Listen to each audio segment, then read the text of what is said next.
Hey everybody, today I'm joined by the king of kickboxing, Rico Verhoeven. He's making his 10th title defense for Glory.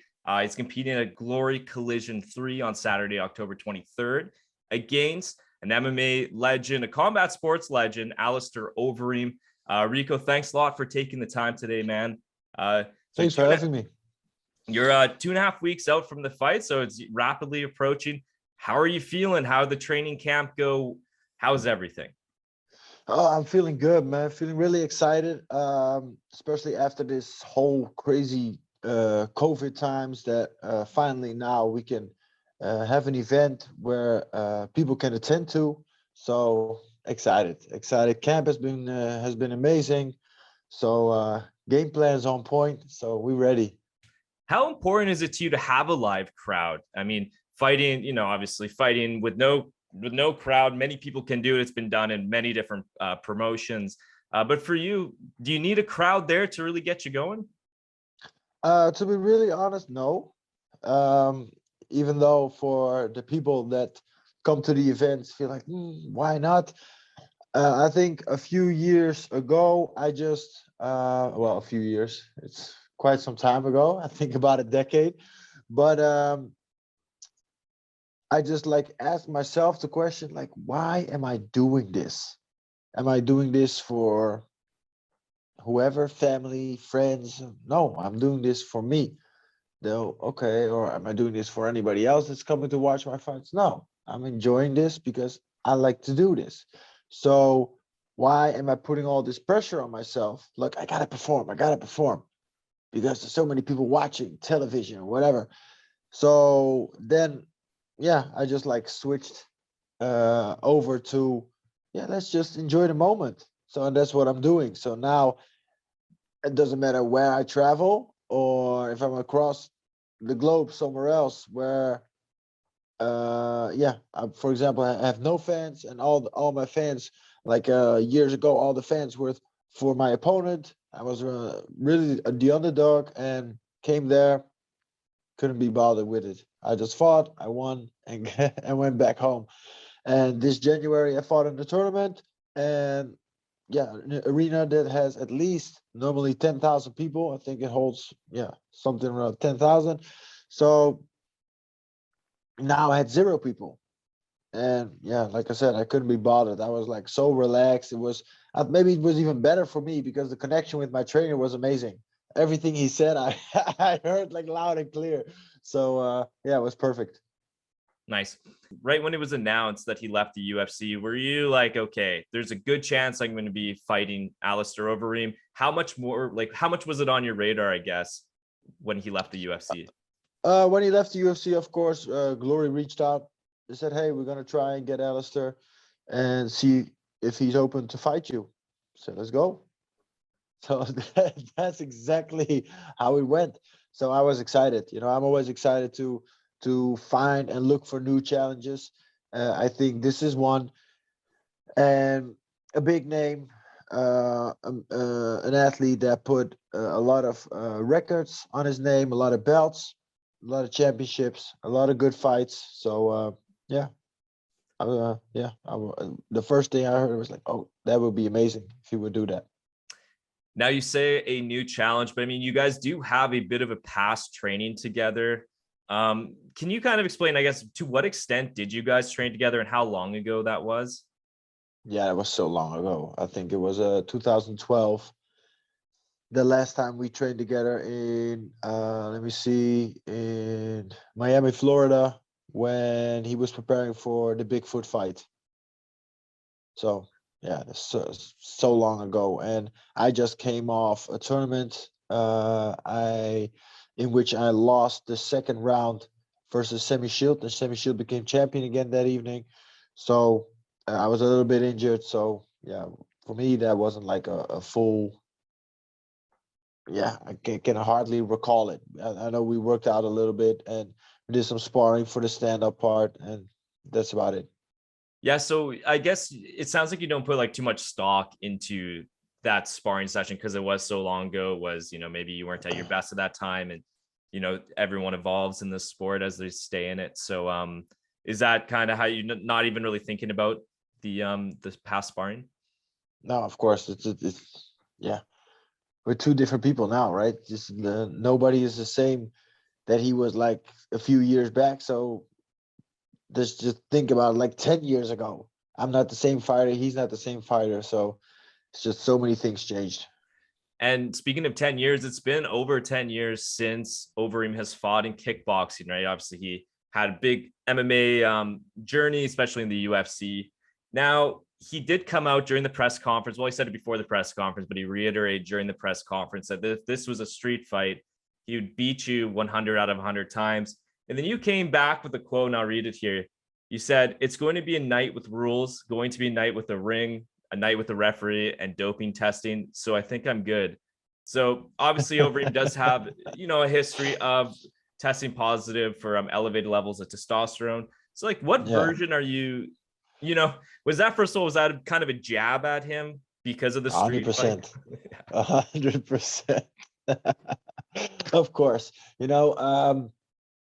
For me, it's it's really easy. Do I mind losing? 100%.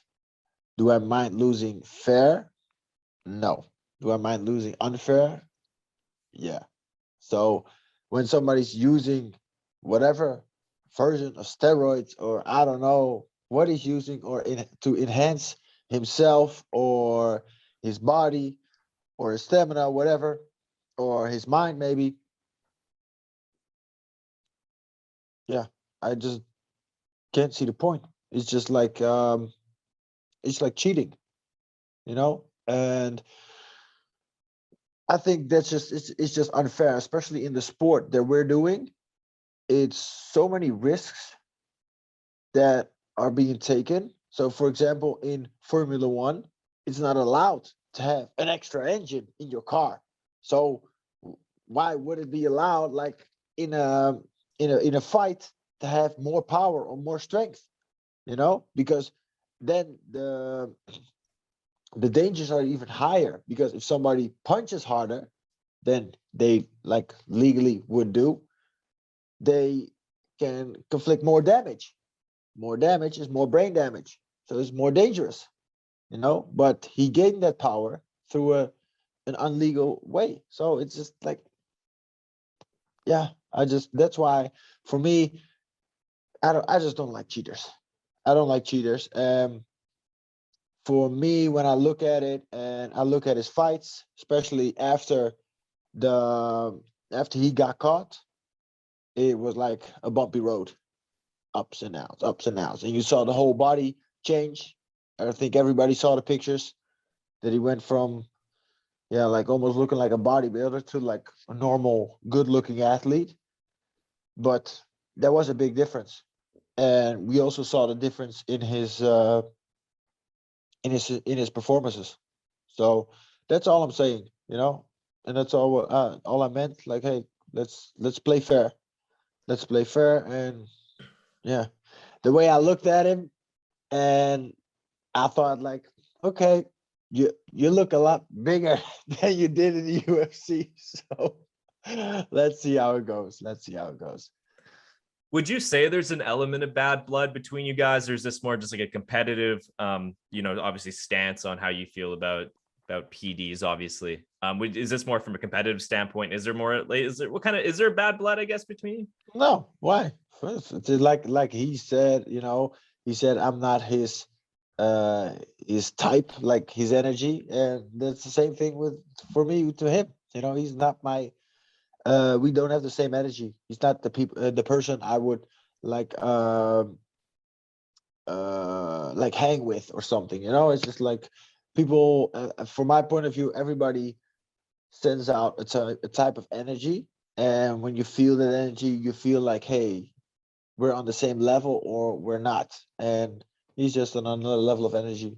So there's a disconnect right there. No, that's possible. That's people have that. But of course, I respect his professional career and respect him as a person. So yeah, let's fight.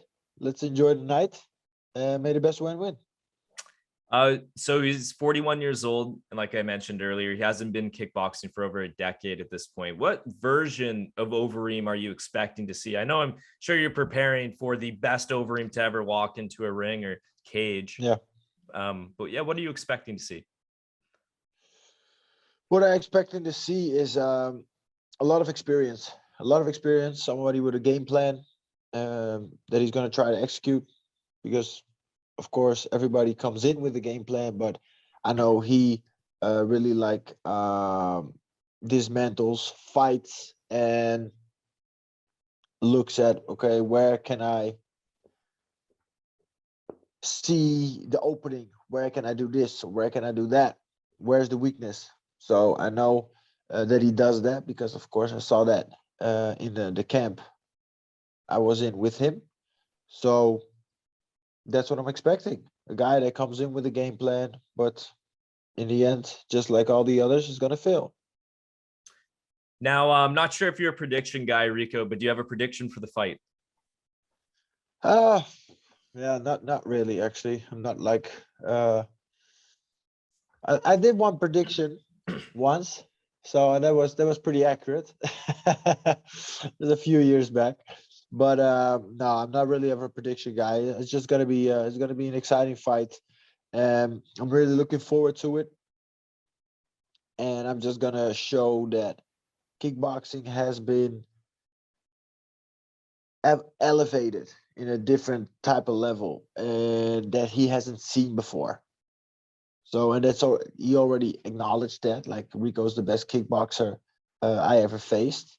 And the only thing I can say is I agree with him. And the 23rd of October, I'm going to show him that. So, and that's what the people are going to see and going to enjoy. Now, during the undercard of the Collision 3 event, there is a seemingly number one contender fight going on in your heavyweight division against Jamal Ben Sadiq and Benjamin Adegbuyi.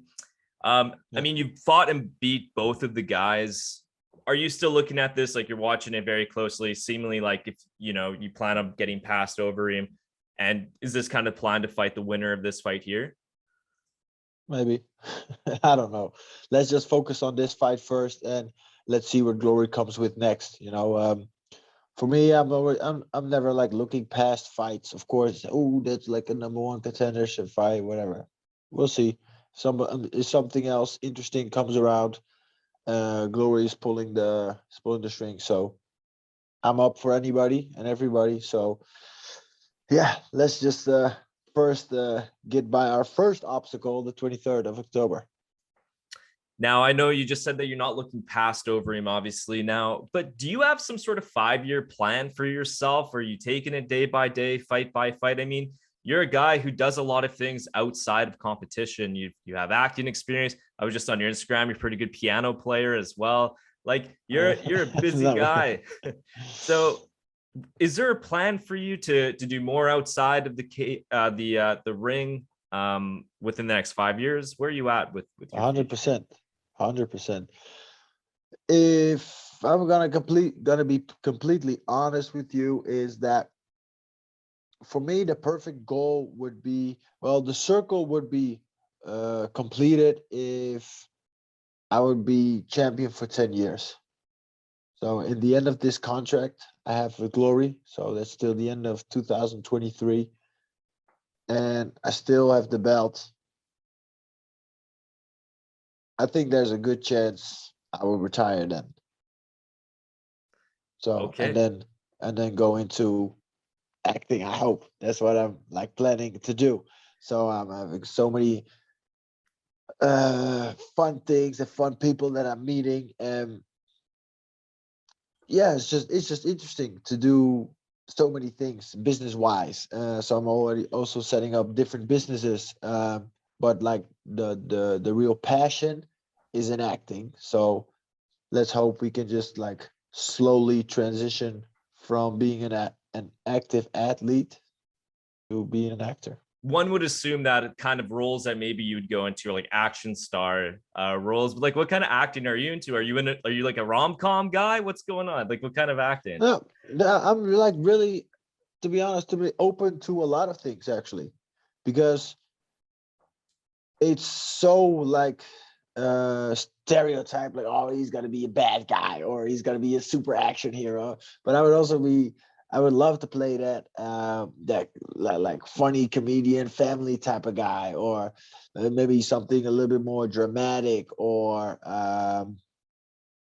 emotional or whatsoever. So I'm like open to things. So let's just see what's gonna cross my path. I love the way Dwayne built his career up. He even played like the Tooth Fairy and stuff like that, and he did an amazing job at that as well. So it's just like I like the yeah to balance everything out. Don't take yourself too serious. Would you say like someone like Boss Rune, who's from your neck of the woods, also is kind of like a good motivation? Obviously, he transitioned into acting after his combat sports career, and he's done a really good job with it. Yeah, yeah, 100%, 100%. That would be amazing. So, but like I said, I always like I shoot for the stars. So I just go for the biggest route possible, like yeah, following like in the Rock's footsteps. That would be amazing.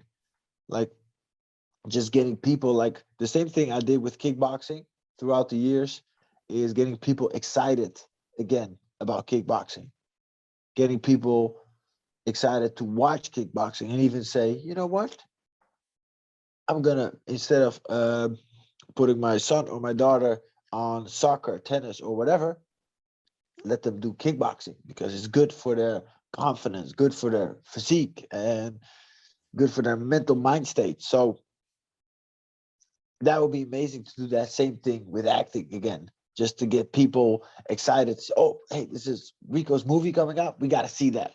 Like they don't even know like what the movie is about, but they're gonna be excited because I'm gonna be in it. So that's like, yeah, just a dream we got to chase. Just put that work in. Well, hey, that's all I had for you, Rico. I really appreciate the time, man. Good luck on October 23rd, and we'll talk again soon. And good luck to the New York Yankees tonight. So you're wearing their hat. They got a big game tonight. Let's go. All right, thanks for having me, man.